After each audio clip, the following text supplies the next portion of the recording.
Ya, meskipun banjir sudah mulai surut, aktivitas beberapa kantor dipindahkan, mengingat saat ini intensitas hujan masih tinggi di Kabupaten Pidi. Hal ini dikhawatirkan akan terjadi banjir susulan, bahkan dalam kurun waktu 1 minggu sudah 2 kali kantor pemerintahan terendam. Beberapa aktivitas kantor pemerintahan yang ada di Kabupaten Pidi akan dipindahkan ke gedung PCC. Pemindahan tersebut bersifat sementara, namun belum ada batas waktu yang ditentukan. Hal ini dilakukan mengingat saat ini intensitas hujan masih tinggi di Kabupaten Pidi dan masih merendam sejumlah lingkungan perkantoran sehingga mengganggu aktivitas pelayanan bagi masyarakat. Dengan adanya pengalihan lokasi ini, maka semua kebutuhan dan layanan terhadap masyarakat dapat berjalan normal.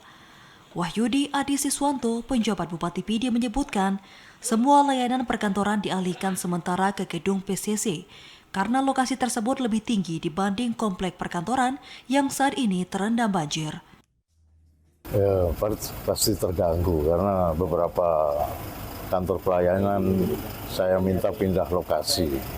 Misalnya Infokom pindah di PCC, lingkungan hidup pindah PCC, Dispora. Tadi saya ada rapat Zoom meeting dengan Mendagri, kita adakan di Bapeda karena kantor saya sendiri masih lembab ya. Gitu. Sementara itu fasilitas elektronik seperti komputer dan mobiler beserta peralatan lain yang sebelumnya terendam banjir masih dalam tahap perbaikan.